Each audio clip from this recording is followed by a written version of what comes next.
Welcome back to the Camilla Tominey Show on GB News. Joining me now is the Chief Secretary to the Treasury, Darren Jones. Lovely to see you this morning, Mr. Jones. I know you've got a busy week ahead. Before we get on to talking about the spring statement, can we just have a chat about Heathrow? The CEO, Thomas Waldby, has said he's proud of his team. Do you agree? Well, good morning, Camilla. Look, I'm sure the team at Heathrow responded in line with their normal policies in response to a critical incident like the one we saw. But evidently, we need to do this review that the Energy Secretary has announced with the energy regulator and system operator to understand why there was a single point of failure in the way there was for this fire at the substation, resulting in Heathrow, a critical piece of national infrastructure, having to close in the way that it has. I'm sure there are some lessons there that can be learnt. And we'll be working with the operators at Heathrow as well as with our regulators to make sure that we do so. Has the government ruled out sabotage now? Because there seems to be less dialogue about it being about perhaps a terrorist threat or indeed the work of an outside agent.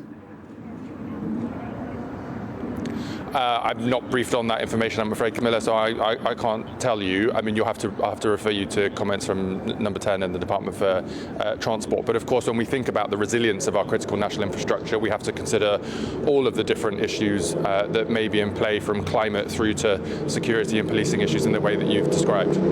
OK, let's get on to subjects you can talk about.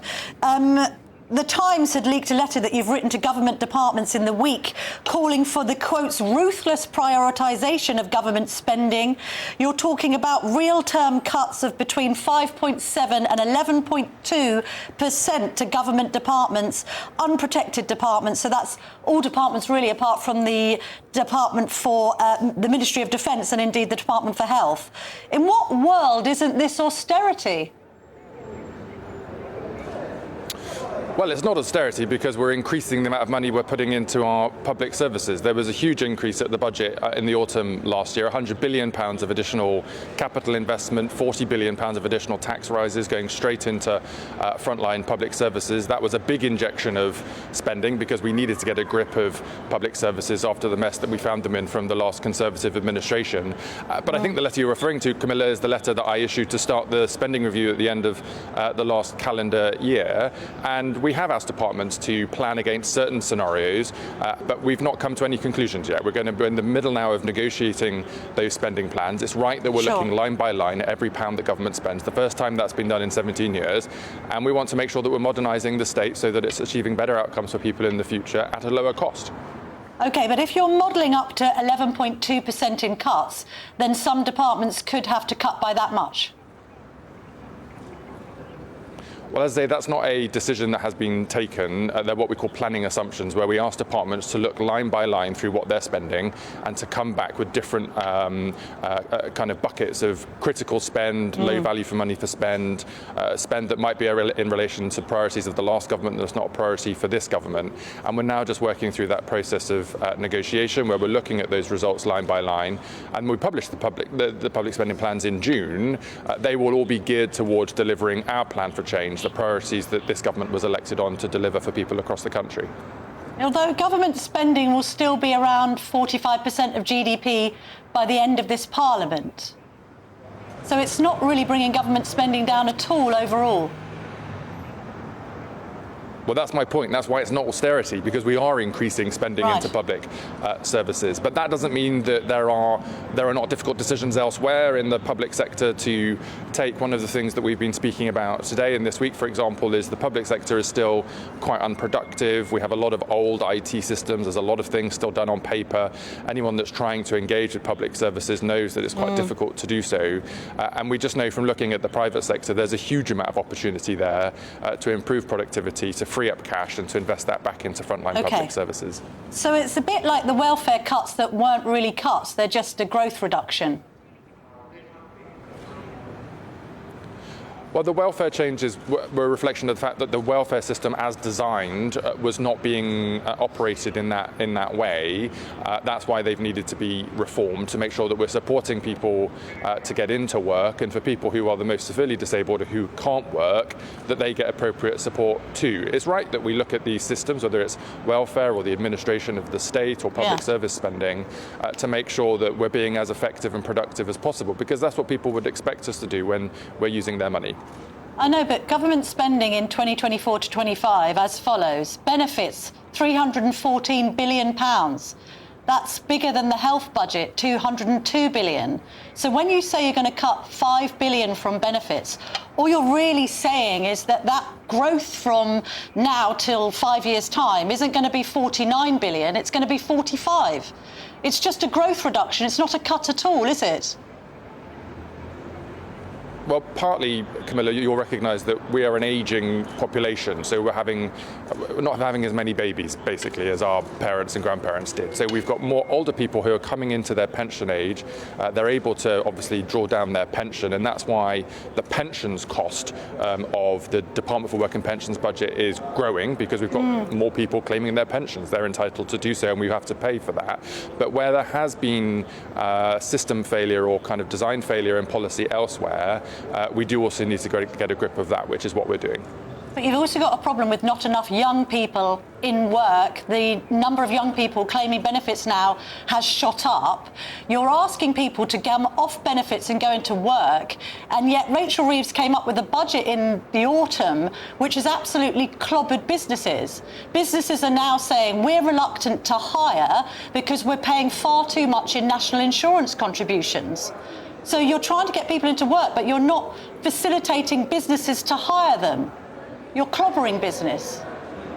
Well, we've increased national insurance contributions that employers have to make. That is true. But we've seen from the jobs figures over the last quarter a growth of nearly 200,000 new additional jobs in the labour market here in the UK. That is a good thing. And the important thing for younger people who are out of work and being stuck on universal credit, not being able to get into work, is that we need to help them to be able to get better if they're sick. Often that's about access to mental health services.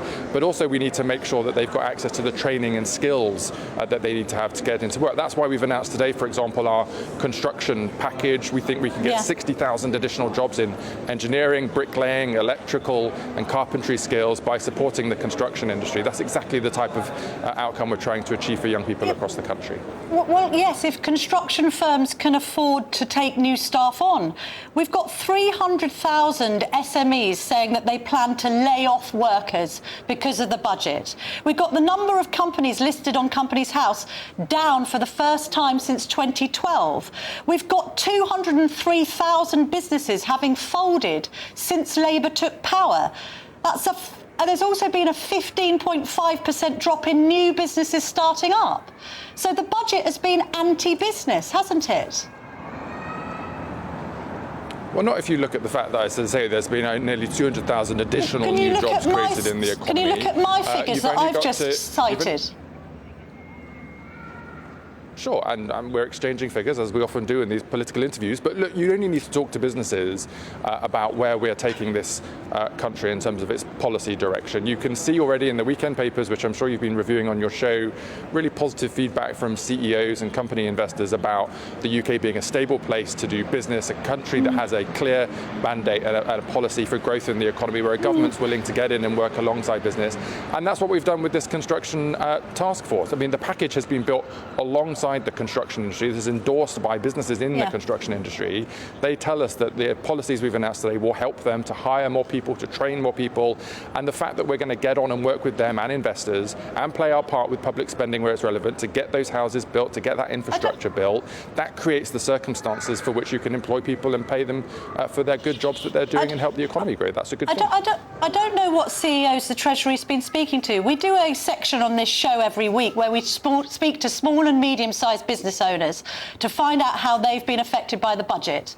Not one person has come forward, who runs a small or medium-sized business, to say they've been positively affected by the budget.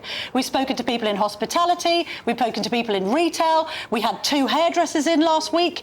They've been absolutely clobbered. So I don't know, what business owners are you speaking to? Because we haven't spoken to anybody who has this narrative that everything's great with business in the UK.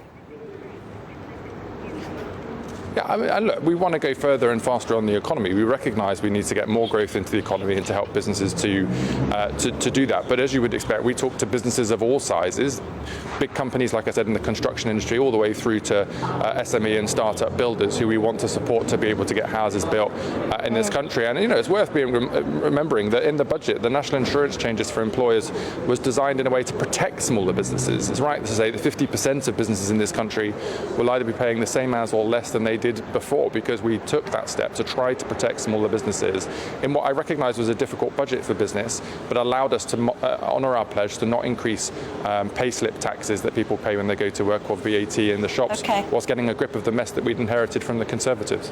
All right, a quick word on net zero. The Business Department came out with a report this week which was leaked to The Sun. The report showed that net zero will impact negatively on GDP by 2030 by 10%, increase national debt, increase the risk of a financial crisis and hit the poorest the hardest. Why on earth are you proceeding with it?